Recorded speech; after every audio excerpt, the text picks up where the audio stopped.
Stop calling me Ebenezer Scrooge. Another coal for the fire? No. Wear a coat. No, we did turn it up. It's up a little bit. Turn it up to 59, so it's fine. I'm just kidding. Okay, 198. 198. We're going to sing the joy song. So there's How Great Our Joy and Joy to the World on the next page. So let's try this one. Number 198, How Great Our Joy. This one kind of has an echo part. I mean, we sing both parts, but you sing it like an echo, I think. Does that make sense, Nora? You okay? You look distressed. You all right?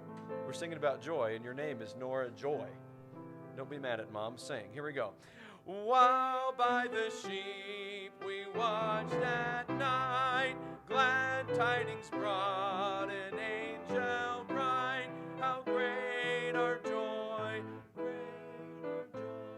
Joy, joy, joy, joy, joy, joy.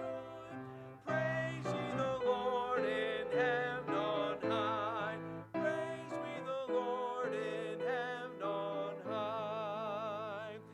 There shall be born, so he did say, in Bethlehem a child today. How great our joy, great our joy. Joy, joy, joy, joy, joy, joy. Praise ye the Lord in heaven. Praise ye the Lord in heaven on high. There you go, third verse. This gift, last verse, yeah, will cherish well that ever joy our heart shall fill. How great our joy, great our joy. Joy, joy, joy, joy, joy, joy. Praise ye the Lord in heaven on high. Praise ye the Lord in heaven on high. Very good. That's a German carol, arranged by Hugo Jungst.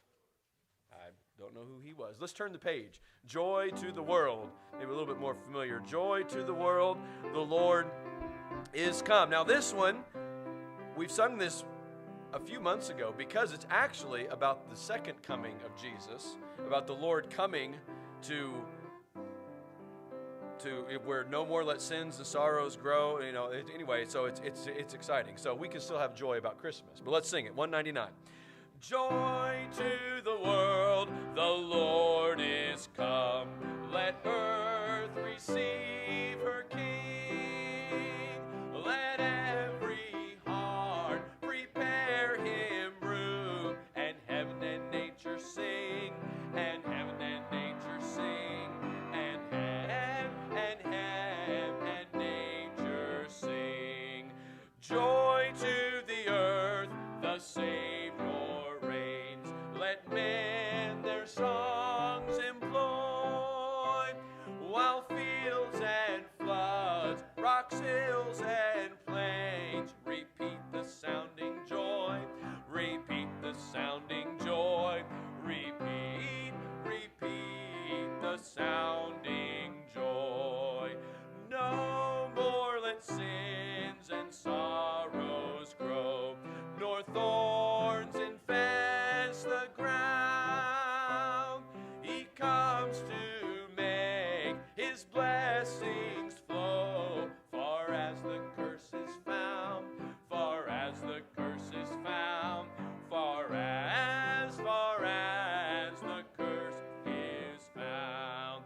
He rules the world with truth and grace, and makes the nations prove the glories of his righteousness, and wonders of his love, and wonders of his love, and wonders of his love. All right, one more, number 205. We'll go Tell It on the Mountain, number 205. Why don't we stand as we sing? Go tell it on the mountain, spreading the joy. We've sung about the joy. This is spreading the joy. Go tell it over the hills and everywhere. 205. Go tell it on the mountain, over the hills and everywhere. Go tell it on the mountain, that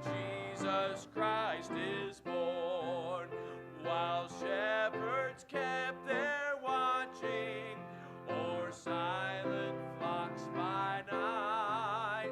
Behold, throughout the heavens there shone a holy light. Go tell it on the mountain, over the hills and everywhere. Go tell it on the mountain that Jesus Christ is born. The shepherds feared and trembled when low above the earth rang out the angel chorus that hailed the Savior's birth. Go tell it on the mountain, over the hills and everywhere. Go tell it on the mountain that Jesus Christ is born. Down in a lowly manger, the humble Christ was born, and brought us God's salvation, that blessed Christmas morn. Go tell it on the mountain, over the hills and everywhere. Go tell it on the mountain that Jesus Christ is born. Amen. Great singing tonight. You may be seated. Very, very good. Well, as we get our Bibles out, we'll just get you a couple of announcements just to remember the things going on during the trying to do just a couple of things we normally do, doing some caroling this Wednesday for those that are able to get out and do it, and so we're looking forward to that. We'll meet here at 6:30 this Wednesday, and then normal services on next Sunday, the 19th, and then Christmas Eve is on a Friday. We'll be doing a Christmas Eve service here on the 24th at 6:30 as well. Everything's at 6:30. I'm just trying to keep it that way so we don't forget which one's when, because it just throws me off. So anyway, so we'll do that and enjoy a time together before Christmas. And then Christmas Sunday, it's actually the Christmas after Sunday because it's the 26th, but I guess that's when we do it. I never know which one to do, but we're doing 26th, so that'll work. And so we're looking forward to doing that together and getting on with the new year. So we're looking forward to that as well. And I mentioned this morning, we are going to try to take a little bit different approach in January for our Sunday nights. I want to just have a discussion more about what it means to be a local church and kind of work through this together. And I know I mentioned that this morning. We have a lot of folks that, of course, tonight we're in here, we're all members, we all understand where we're at, and I'm concerned, and many of you are too. We've had folks come in and visit and hadn't joined in different things, and then we have folks that have been members for eons and maybe aren't even here. And so how does that's not healthy. And so we need to work through that and figure out and understand as a church what God expects of us as a church. And there's a great little book called Rediscovering Church. It's actually written last year in light of COVID and all of that, because a lot of folks rethought, what does it even mean? I did. Like, what does it even mean to have church? Because when you have it online, when you can't meet together, sometimes things are fine that way. And that's not good, because we need to be doing more than just hearing me talk. I mean, I can do that on the internet. You can find probably a lot better preacher on the internet. Just find one. There's enough of them out there. Just find one. But the church is a lot more than that. And so I think it's good. It's a good time for us to rethink that together.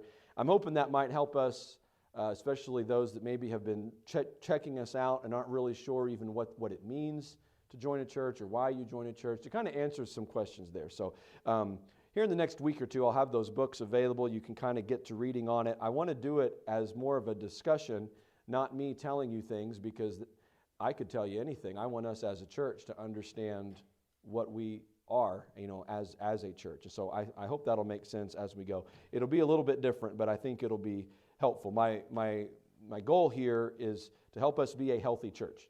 That's what we want. And we've got great potential here. There's folks that have been coming in. There's a great future ahead for Calvary Baptist Church, I'm sure. We just need to, every once in a while, correct some of our thinking along the way. I think that's healthy. If you don't correct your thinking, then you wind up in a ditch somewhere, and we don't want to do that. We sometimes need to correct our thinking, and sometimes ask, why are we doing things this way? Why are we doing this and not that, or that and not this? And as we have good Bible answers, we carry on. As we find that, oh, well, I don't really have a good Bible answer. We just always did it that way. I heard a story about a family that for years they'd get the ham that they were going to cook, and they'd cut the ends off and stick it in the pan. They did that for years.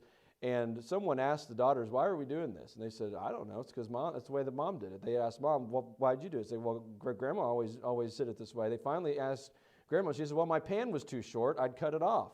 Here all these generations of people were cutting the ends of their ham off for no reason, and it's just because way on down, someone did it for a reason, and now they don't even know why. So sometimes we do things because, that's just the way that we do it. And it may not be wrong, but let's understand why. And if there's not a why, then maybe we need to adjust our thinking. And so the last thing we want to do is be doing something like that, cutting off the ends of our ham and making that, well, that's the Bible way. It's like, well, hang on, that may not be the Bible way. We need to make sure we're doing things the right way. And so part of that is understanding what the Bible says about church. So we're going to work through that a little bit here. All right, so Ruth chapter 4. And for now, we'll be in Ruth. We are going to continue that little break in understanding, studying the church. We'll take a little diversion for that. But Lord willing, I do intend on coming back after that series and picking up in the Old Testament, getting into some stories here in Samuel and Kings. There's some great material here in the Bible that God's given us to understand. So I'm not abandoning this. I'm certainly not abandoning expository preaching. That's my comfort zone. I just as soon do that. But sometimes for the health of the church, it's important to study some other necessary things. So let's look at Ruth 4. That's where we're at. We got this message. We're going to break this up. I wish I could stretch it out longer because it's such a wonderful story. It just isn't longer. And so I wish there was more to it, especially after Judges, which was sort of depressing. Ruth is such a beautiful story. And so we're going to look at Ruth 4, verses 1 through 12, and then we'll wrap it up next week, which comes right up to Christmas. And there's a birth in this chapter. There's a birth at Christmas time. So I think it'll be a good time to do that. So Ruth chapter 4. Why don't you stand with me as we honor God's word? I'll read it. You can follow along. You guys find it? Good job, guys. Nora, you're working on it still. That's okay. That's okay. You get it there, okay? Ruth chapter 4, okay? Then went Boaz up to the gate. Now, you remember they had their little encounter in chapter 3 where Ruth basically proposed to him. And he's like, I'm going to take care of this. And so they said, Naomi said, you don't worry about a thing. He's not going to get any rest till he settles this thing. So he's going to settle this thing. So Ruth 4, verse 1, then went Boaz up to the gate and set him down there. And behold, the kinsman of whom Boaz spake came by. This is the guy that's a closer relative to Naomi than him. So he said unto him, he said, Ho, such a one, turn aside, sit down here. So he turned aside and sat down. And he took 10 men of the elders of the city and said, Sit ye down here. And they sat down. And he said unto the kinsman, Naomi, that is come out of the country of Moab, selleth a parcel of land, which was our brother Elimelech's. And I thought to advertise thee, saying, Buy it before the inhabitants, before the elders of my people. If thou wilt redeem it, redeem it. If thou wilt not redeem it, then tell me that I may know. For there is none to redeem it beside thee, and I am after thee. And he said, I will redeem it. Everyone went, oh no. Now he's going to redeem it. Okay. Verse 5, then Boaz said, What day thou buyest the field of Naomi, thou must buy it also of Ruth, the Moabitess, the wife of the dead, to raise up the name of the dead upon his inheritance. That wasn't exactly what the kinsman had in mind. Verse 6, the kinsman said, I cannot redeem it from myself, lest I mar my own inheritance. Redeem thou my right to thyself, for I cannot redeem it. Now, the narrator says this was the manner in the former time in Israel, back in the old days, he says, concerning redeeming and concerning changing, for to confirm all things, a man plucked off his shoe and gave it to his neighbor. Don't do that, but that's what he did. Okay, he plucked off his shoe, gave it to his neighbor, and this was a testimony in Israel. Therefore the kinsman said unto Boaz, Buy it for thee, buy it for yourself. So he drew off his shoe. And Boaz said unto the elders and unto all the people, you're witnesses this day, I have bought all that was Elimelech's, and all that was Chilion's, and all that was Mahlon's of the hand of Naomi. Moreover, Ruth, the Moabitess, the wife of Mahlon, have I purchased to be my wife, to raise up the name of the dead upon his inheritance, that the name of the dead be not cut off from among his brethren, and from the gate of his place. Ye are witnesses this day. And all the people that were in the gates, and all the elders said, we are witnesses. The Lord make the woman that is come into thine house like Rachel and Leah, which two did build the house of Israel. And do thou worthily in Ephrathah, and be famous in Bethlehem. And let thy house be like the house of Pharez, whom Tamar bare unto Judah, and the seed which the Lord shall give thee of this young woman. And so we're going to stop the reading right there. We'll have a marriage and a birth next week. Not literally, but in the story. And so tonight we're going to look at the Redeemer on the move. The Redeemer on the move. All right? Our Heavenly Father, we thank you again for the Bible. Please bless our time as we study it tonight, Lord. In Jesus' name, amen. All right, you may be seated. All right, so there is a certain affinity for stories that's written into our soul. We love stories, no matter how old or young a person is, no matter how wise or immature. You get a good storyteller and a good story, and everybody listens, right? It's just how it is. We love good stories. I remember listening to Garrison Keillor in the Prairie Home Companion on National Public Radio, and he would tell stories.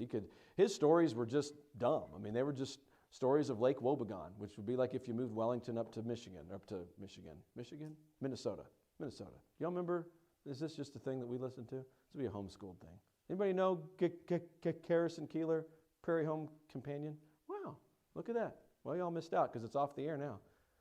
Justin, did you guys ever listen to that? Do you know what I'm talking? Wow, it's not a homeschool thing. It's just us. It's just a weird Downing thing. I don't know. And you did you guys listen to it? With me? Well, okay. Well, I'm a nerd. That's what it is. So anyway, great storyteller. Paul Harvey. You've heard of him? Okay. So he'd tell the rest of the story, right? And anytime he'd start talking and telling the story, you'd plug in and listen. It was awesome. There's a radio show called Unshackled. We know about this. Unshackled from Pacific Garden Mission in Chicago. It's the longest running radio drama still going. Started back, I don't know. Well, it was going on, I think, when John Rice went up there. I mean, it's been going on for a long time. They tell radio drama stories of people's salvation story. If you look up Unshackled Radio online somewhere, it's still going on. There's organ music that comes on. Anybody know Unshackled? No? Guys, come on. Okay. What? You can get an app? There's an app. Get the app. This is what happens when you grow up without a TV. You listen to the radio. So anyway, it's their fault. Ventures in Odyssey, Dragnet, dun, dun, dun, dun, dun. Okay, we got some things. Okay, so when you have interesting stories, you tune in. Okay, forget this whole introduction. Okay, anyway, so most of us like stories. I think everybody likes stories, even if you don't know those guys. And that's why even things like Disney movies are attractive to all ages, because it's a story and you like to watch. Even if it's a kid's cartoon, if it's a good story, you just walk by, the kids are watching something. Next thing you know, you're watching Up and you're crying, because it's just such an amazing story. They just do a great job with that. And what's interesting is if you follow a lot of different stories, you realize that there really, as many stories as there are, there's not that many, because they repeat the same themes. You notice that? In fact, if you study literature, the people who write literature, that they'll say, if you know the Bible and if you know like Shakespeare and stuff, then you will identify most stories, because most stories are just retelling of different things. The story of David and Goliath in a different form has been told all the time. Some kid goes up to a bully and he beats the bully. Well, that's David and Goliath, just retold in a different way. It's the same theme. There's a bunch of people in distress and the maiden's in distress, and then a brave man comes along and saves her. I mean, how many times has that story been told over and over again? And so, and even though you know it, and there's going to be little twists and turns, we're captivated by the story.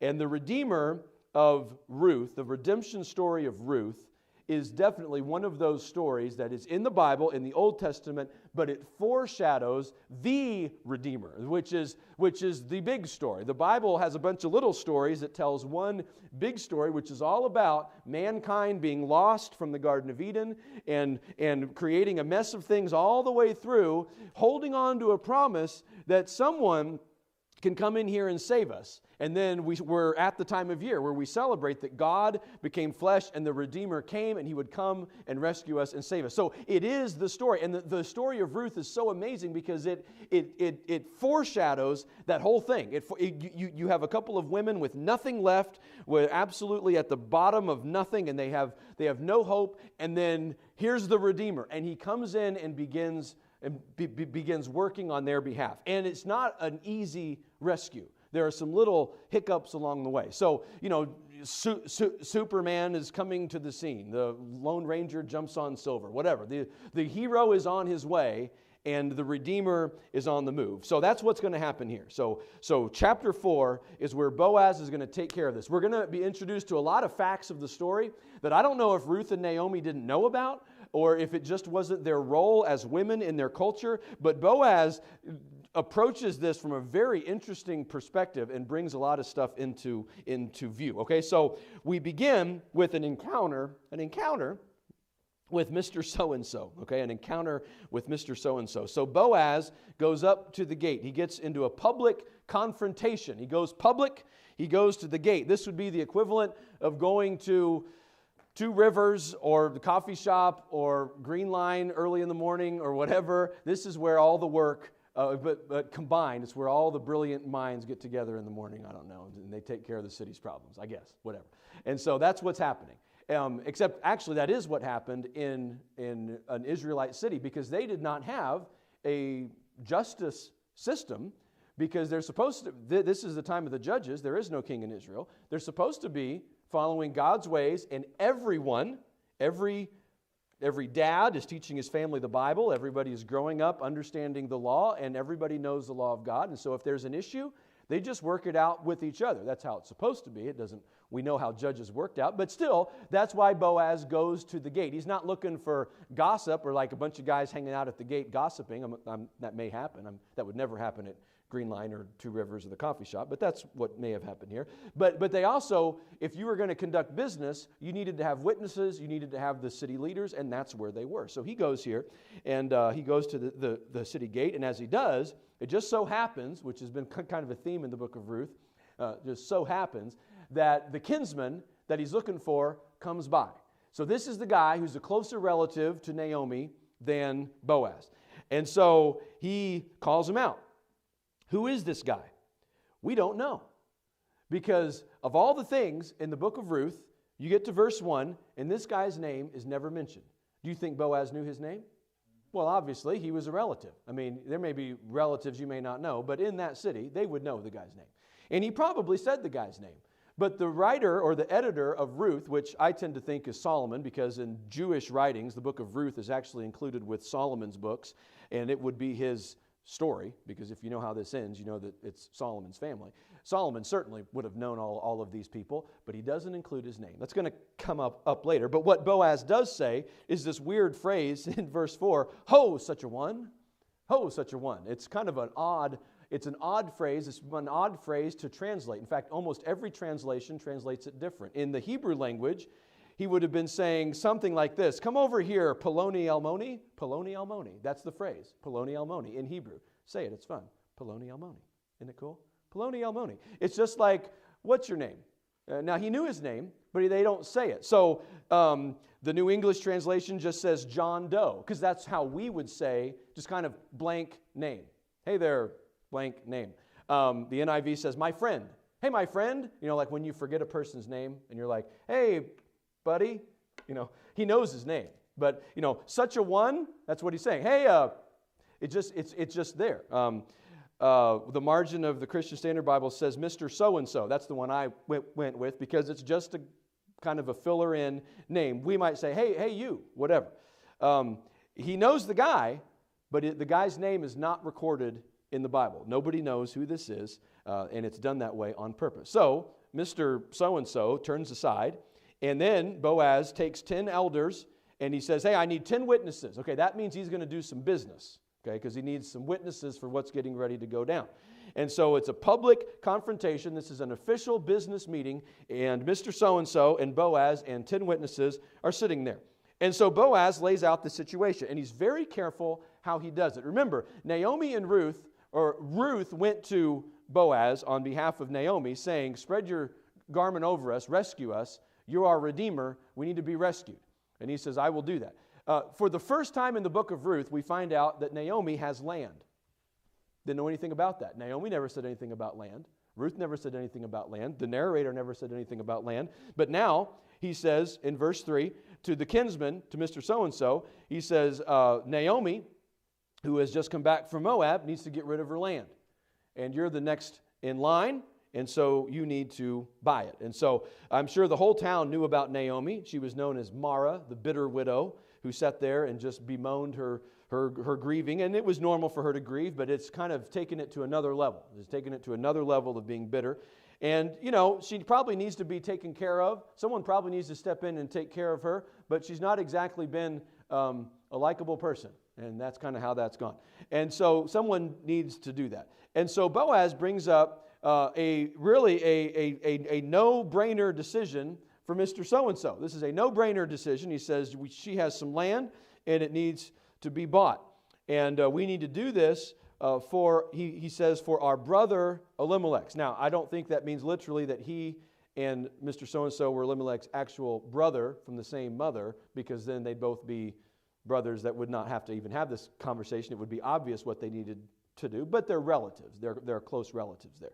And so normally, and if you remember how land worked in Israel, you could sell it, but every year of Jubilee, it would go back to the original owners. So you got like 49 years at the most that it would be in that other person's possession, and they could do whatever they want with it. They could farm it, they could lease it, they could harvest off of it, they could do whatever, but then it would always go back to the original owners, assuming you can find them, which at this point, I mean, Elimelech had 2 sons and they're dead. The daughters from that, one's back in Moab, one's a Moabitess. Naomi's not having any more kids. Their family line's basically ended, and so this just needs to be absorbed into the family. So if you're a landowner, this is a no-brainer. I mean, who doesn't want land?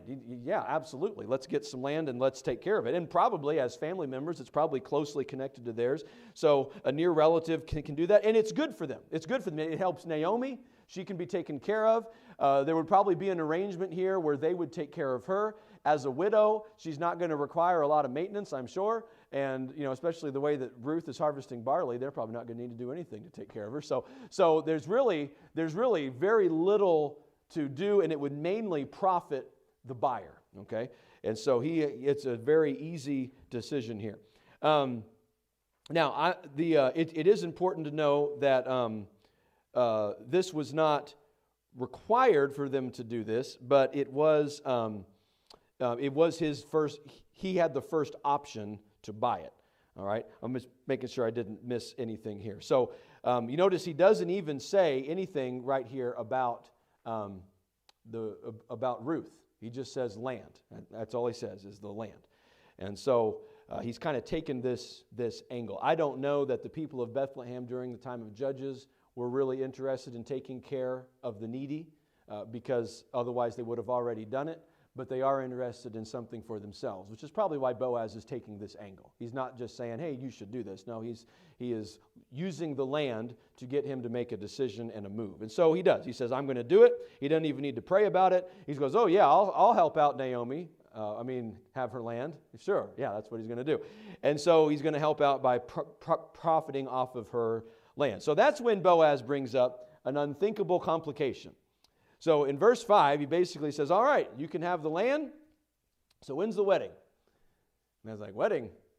Like, I'm buying land from, like, Naomi. She's not going to have kids. I mean, that's not how this is going to work. Because remember, you're going to raise up family. You're going to raise up sons to inherit the father's land. And he says, well, you know, they're thinking, well, Naomi's not going to marry Naomi. Like, she's an old widow. Like, there's not, I mean, Naomi even said, I can't even have children anymore. I mean, that was what she said early on. She's like, this isn't possible. So, again, it's a no-brainer. And he says, wedding, who am I going to marry? And he says, oh, well, whenever you buy the land, you need to marry Ruth. And he even kind of throws in, you know, the Moabitess. You know, he kind of reminds them of that as if they would have forgotten. You need to marry Ruth the Moabitess so that you can raise a family and you can have children for her so that the name of Elimelech will continue. She needs to have a child in order to do that. And you need to be the father of that child. Well, that sort of changes everything. So kind of let that sink in for a minute. Here's a man that his intent was, I can take care of this old widow and add to my family fortune. But if I marry a younger woman in order to have children, now all of a sudden, and the way that inheritance work, I don't know if this man was married yet or not, but if he marries Ruth and she has a child, then that firstborn son gets a large portion of his land, but also he also inherits Elimelech's land, which means now his land, instead of going to future generations, goes over to Elimelech. He actually loses in this deal. Now, if she had other children, they could go over to his side, but there's no guarantee that she would. So this is very risky.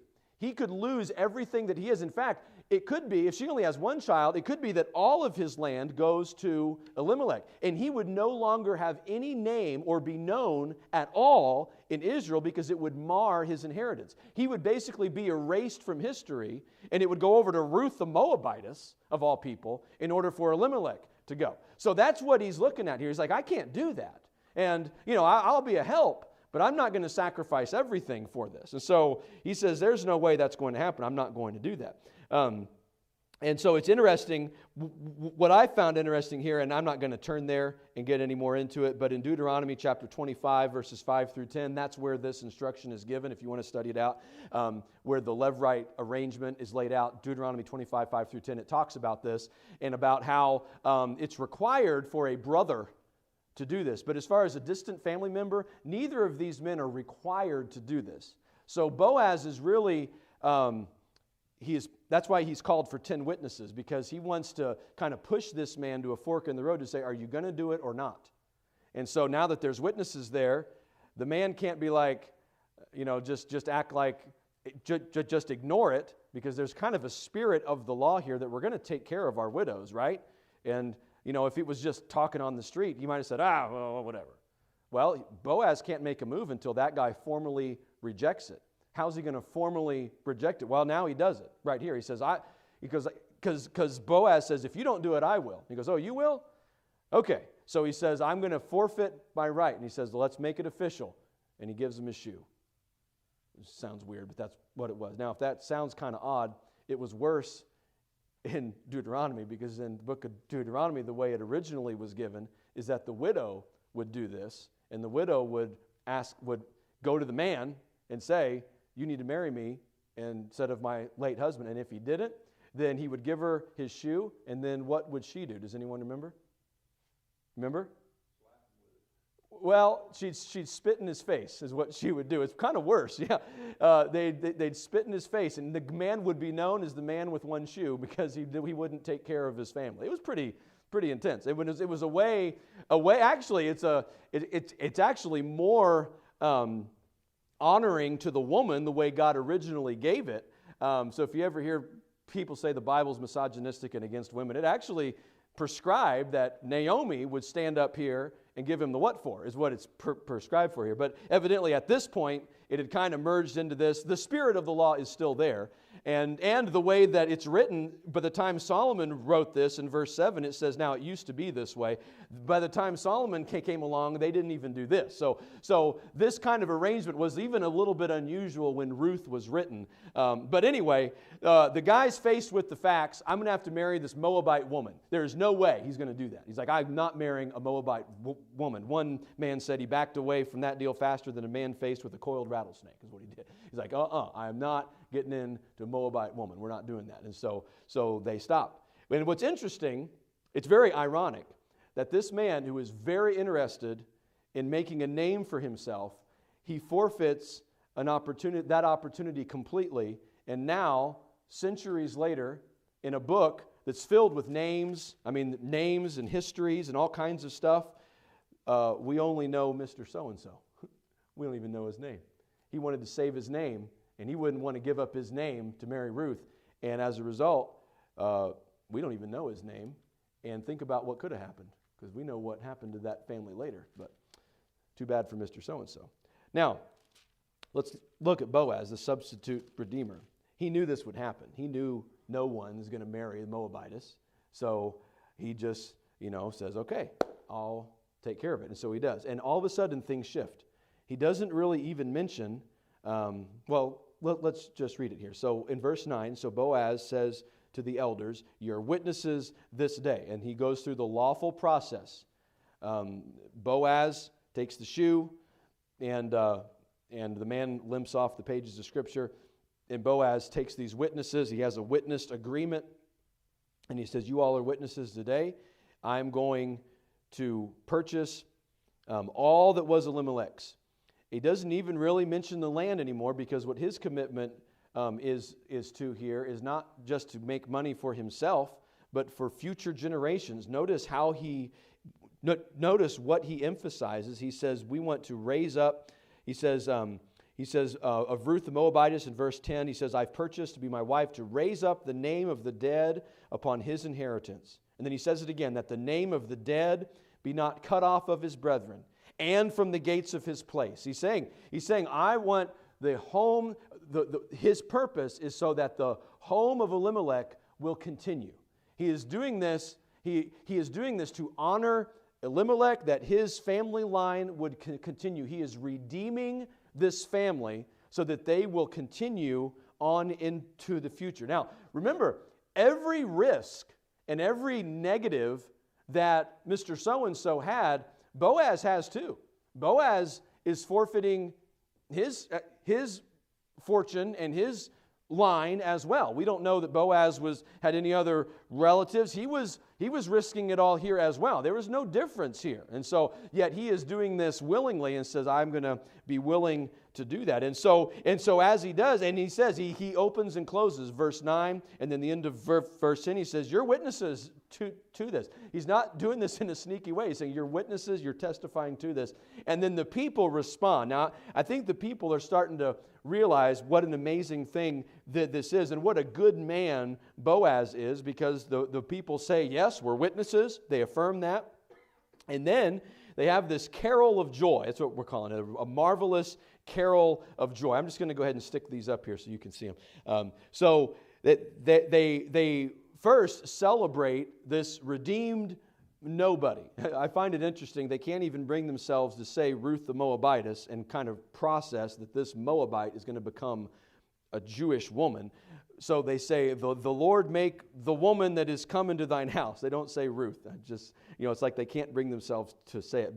But make her like Rachel and Leah that built the house of Israel. They said, may she be famous, may your family be famous in Bethlehem. And then they even go back as they celebrate Ruth, and hoping that his name will live on. That's what they're hoping for. They're saying, may Boaz's name live on. Even though he's taking this great risk, may his name go on forward. And that's sort of in their culture, their way. The ancient people believed that if a person's name is never mentioned after his death, it's like he ceased to exist, like he is a nobody, just like Mr. So-and-so. And so their hope is that Boaz will continue, that he would be famous, he would do worthy, and that his family would go forward and not be erased somehow.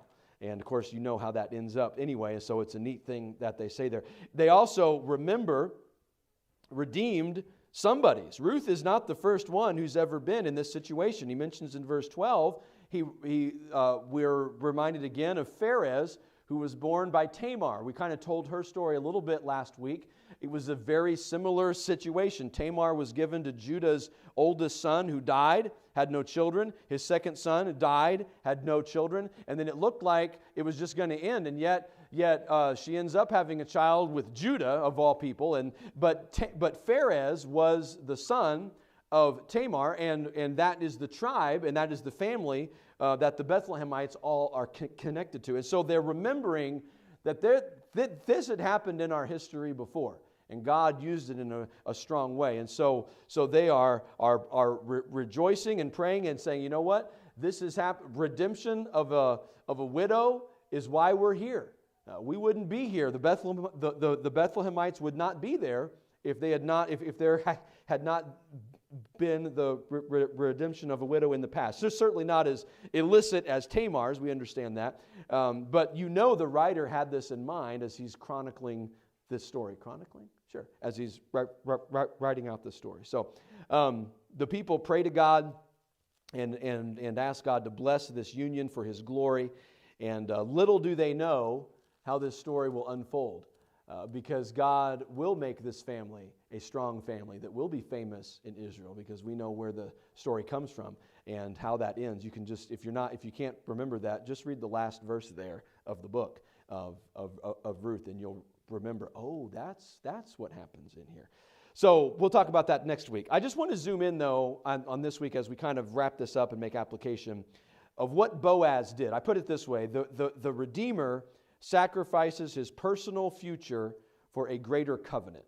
Boaz did not know that his marriage to Ruth would produce Obed, and then Jesse, and then David, and then Solomon, and then the Messiah. He did not know that.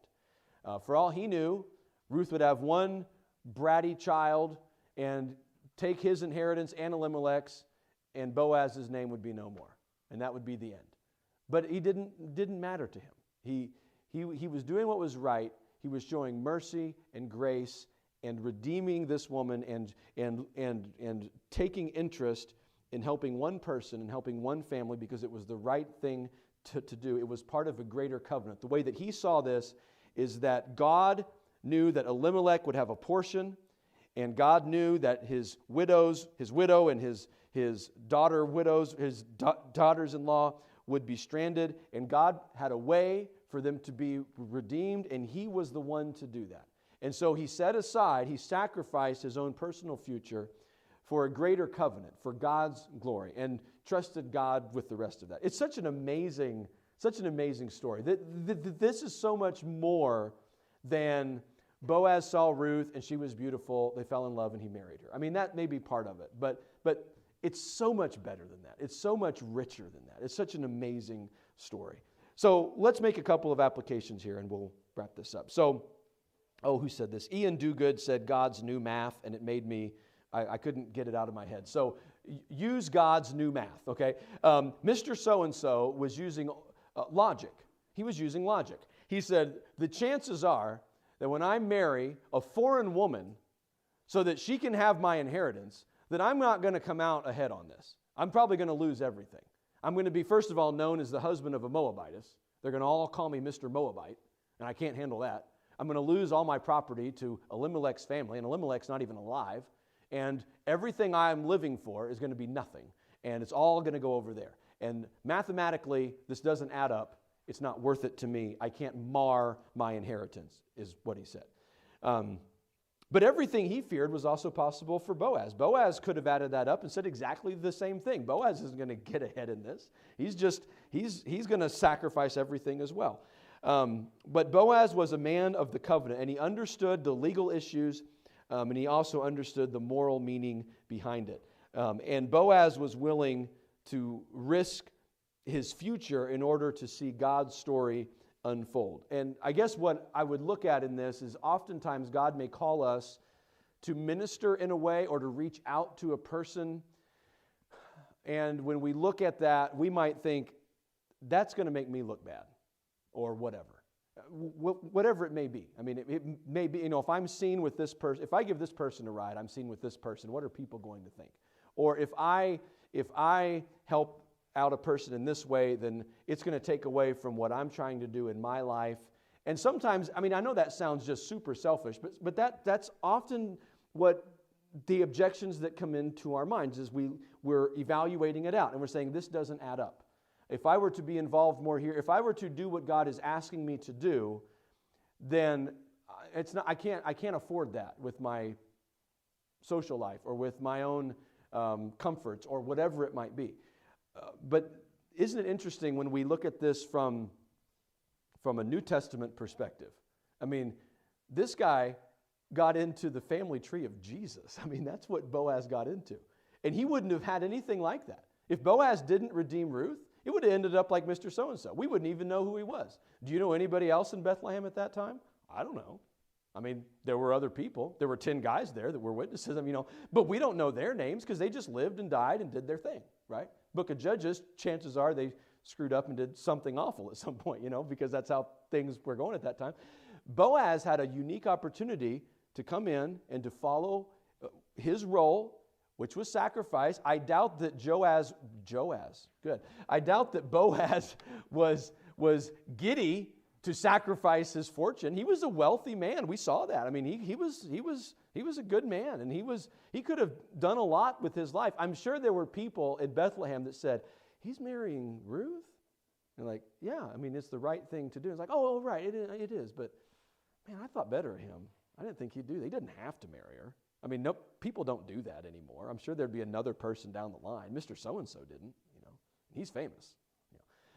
But yet Boaz was willing to look at this from God's perspective and say, you know what? God may be calling me to personal sacrifice for a greater purpose, as an opportunity to be involved in a redemption story.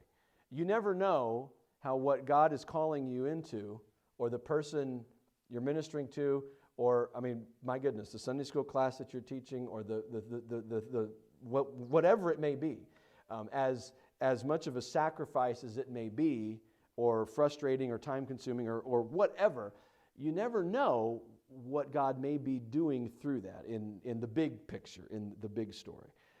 It's just, that's the kind of heart that God is after, is one that's willing to sacrifice. It's interesting that Boaz was modeling Jesus, and he never even knew him, right? Even though he was his great-great-great-great-great-grandfather. He was modeling what Jesus would do to give himself as a ransom for many. That's the next one here, that Jesus, our Redeemer, laid down his life. That's what this is a foreshadow of. And as I think of the plight of humanity from heaven's perspective, it really makes you marvel at what Christianity, at what the Christmas story really means. Remember in the book of Job, when God is having a conversation with Satan, and they look at Job, and God says, have you seen my servant Job? He's upright, he's godly, and they have this conversation and different things, and God allows Satan to tempt him and all of that. Now, I don't know that this happened, and we don't have anything like this recorded, but I could imagine what it seemed when God, many years later, considered all of humanity and said, here is humanity. They are not good and righteous before me. They are wicked, and they are doomed to judgment. And then said, I'm going to redeem them. I'm going to become human and die for them. It really boggles your mind. I mean, for a righteous man, we could have this conversation. I think Paul said that in Romans 5:8. He says, for a good man, someone might even dare to die. But God's love is proven, is demonstrated in that while we were sinners, Christ died for us. I probably mentioned this before. I heard a guy describe the way that term is defined, to that God's that God commended his love, or proved or demonstrated. He mentioned when you show off a diamond, you offset it off of black velvet because it contrasts it so you can see it. He says God proved his love. He showcased his love, where not while we were great people like Job, and God says, I'm going to save the godly man. No, while we were sinners, when we were nothing. Just like Boaz redeemed not just the widow of a godly man named Elimelech. No, this is his widow ran off to a foreign country and then had another foreign daughter-in-law, and now we're going to redeem her. That's what God did. He didn't just redeem good people. He laid himself down for the wicked. And so as we come upon Christmas time, that's the kind of redemption we need to have in our mind. That's what Paul said. I think I put it up here. I did. In Philippians chapter 2, as he says, you need to think like this. Let this mind be in you. Think like this. This is how Jesus thought. He said he was being in the form of God. He didn't think it robbery to be equal with God. What that means is he didn't think that equality with God is something he was trying to earn or grasp for. He was God. He wasn't saying I'm going to someday be. He was God. It's what he's saying. He's saying he didn't struggle with thoughts of delusions of grandeur. No, he was God. That's who he was, and yet he made himself of no reputation and took upon him the form of a servant, being made in the likeness of men, and being found in the fashion as a man, he humbled himself and became obedient unto death, even the death of the cross. Jesus is the ultimate example of someone who was willing to mar his own position. Right? mess up my inheritance. Jesus did. He came to sacrifice himself completely for the sake of others in order for the plan of God to be fulfilled. Like I said, all stories sort of end up pointing to the story. And that's what Jesus did. That's what we celebrate Christmas time for, is that God came to us. He came to us not who were heroes, he saw the hero in us and wanted to save us. No, he saw people who were doomed to go to hell. That's where we were, and deserving of it. And not wanting to, just repulsive to anyone else. But God showed his love to us and died for us. And so if Jesus willingly gave up that, he gave up his godhood. I mean, just becoming human, just being made in the form of a servant and made in the likeness of men would be a humongous pay cut.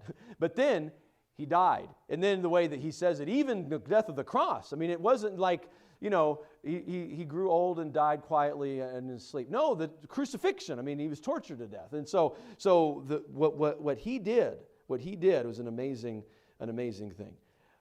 If Jesus gave up that, we ought certainly to be able to adopt a certain kind of generosity when it comes to people that we're called to, and they don't immediately conjure up warm fuzzies, right? Maybe they conjure up creepy crawlies. Like, really, you want me to minister to? You want me to be that person's friend? That person has issues. Well, it may be, but what if God sees them differently? Maybe we should remember how God used creepy people before. God's used creepy people before. Maybe you were creepy one time. I don't know. And God reached out to save you. This is a grand story of redemption. It really is.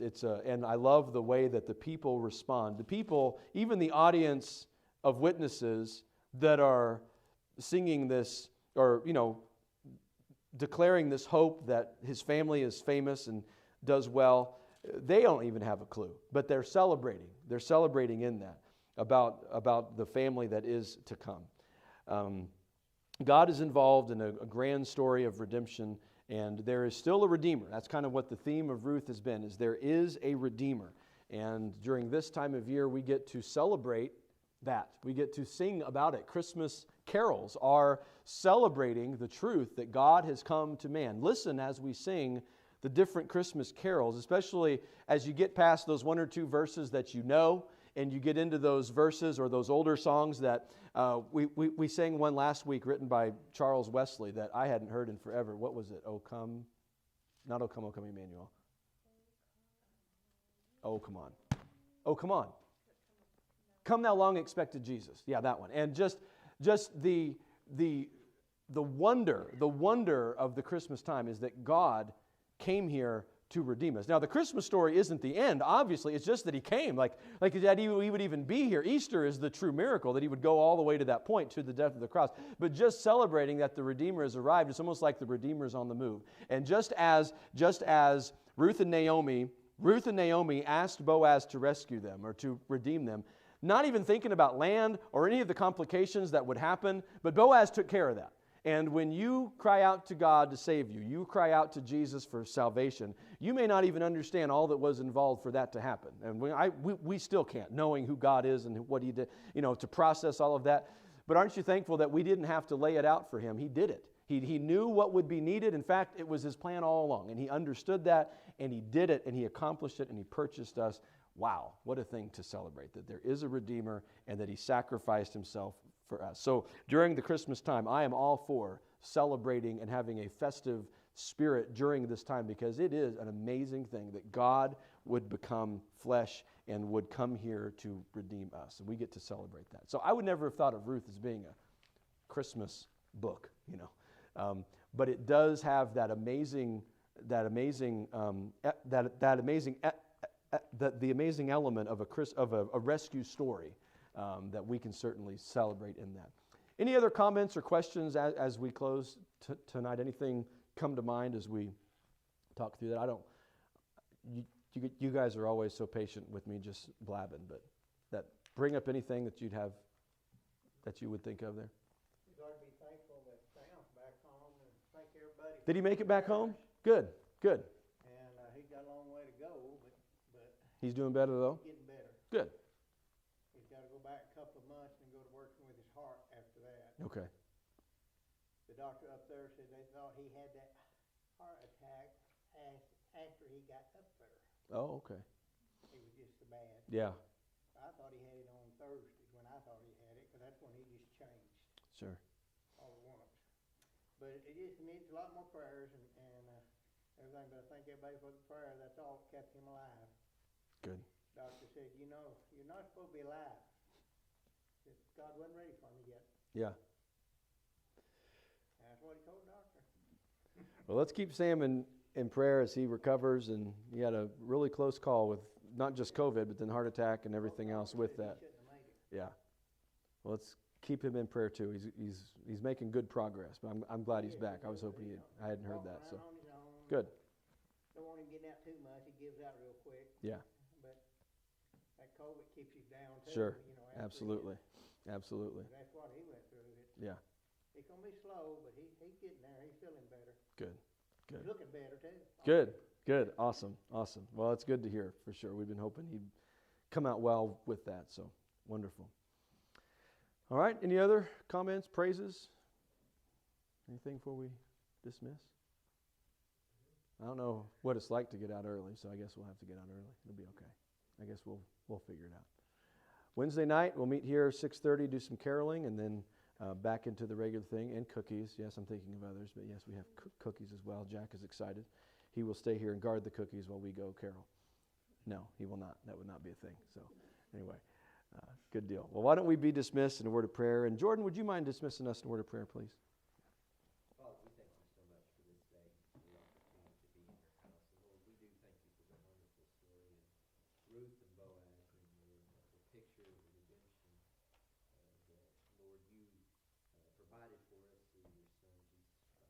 And so, Lord, may we be very much mindful of that as we move in the season of his birth and choosing to come to earth to ultimately die. Lord, may we bear that in mind as we move forward. And Father, we thank you again for the time together. And this I pray in Jesus' name. Amen. Amen.